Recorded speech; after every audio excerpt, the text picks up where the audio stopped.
Hello! నమస్తే అండి.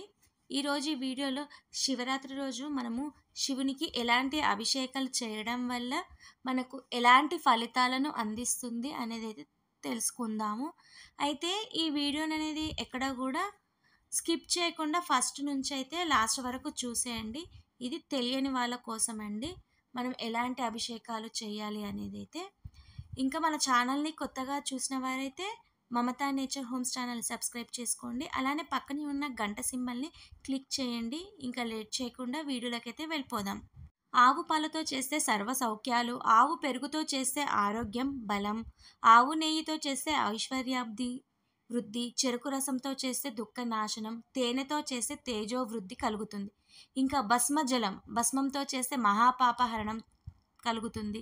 సుగంధోదకం చేస్తే పుత్రలాభం, పుష్పోదకంతో చేస్తే భూలాభం, బిల్వ జలంతో చేస్తే భోగభాగ్యాలు లభిస్తాయి. ఇలా మనము నువ్వుల నూనెతో చేస్తే అపమృత్యుహరణం, రుద్రోక్షదాకం చేస్తే మహా ఐశ్వర్యం, సువర్ణ జలంతో చేస్తే దరిద్ర నాశనం, అన్నాభిషేకం చేస్తే సుఖజీవనం కలుగుతుంది. ఇంకా ద్రాక్ష రసంతో చేస్తే సకల కార్యాభివృద్ధి, నారికేల జలంతో చేస్తే సర్వ సంపద వృద్ధి, ఖర్జూర రసంతో చేస్తే శత్రు నాశనం, దూర్వోదకం గరిక జలంతో చేస్తే ద్రవ్య ప్రాప్తి కలుగుతుంది. ఈ విధంగా మనము అన్నీ చేస్తూ ఉండాలన్నమాట. మనకు నచ్చిన వాటితోటి మనము అభిషేకం అనేది చెయ్యాలి.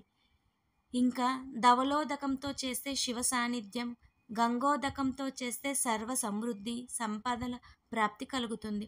కస్తూరి జలంతో చేస్తే చక్రవర్తిత్వం, నేరేడు పండ్ల రసంతో చేస్తే వైరాగ్య ప్రాప్తి, మామిడి పండ్ల రసంతో చేస్తే దీర్ఘ వ్యాధి నాశనం, పసుపు కుంకుమతో చేస్తే మంగళప్రదం, విభూతితో 1,000,000 రెట్ల ఫలితం లభిస్తుంది. ఈ విధంగా మనము శివునికి ఎంతో ఇష్టమైన ఎలాంటి వాటినైనా అభిషేకం అనేది చేయవచ్చు.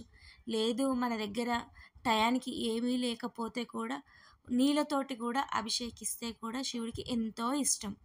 మనకి దేనితోటైనా ఒక 5 రకాలతోటి కానీ 9 రకాలతోటి కానీ శివరాత్రి రోజు మనం అభిషేకిస్తే చాలా మంచిదండి. తెలుసుకున్నారు కదండి పరమేశ్వరుడికి ఎలాంటి అభిషేకాలు చేస్తే ఎలాంటి ఫలితాలు అందుతాయో. మళ్ళీ నెక్స్ట్ ఇంకో వీడియోతోటి కలుసుకుందాం. అంతవరకు సెలవు.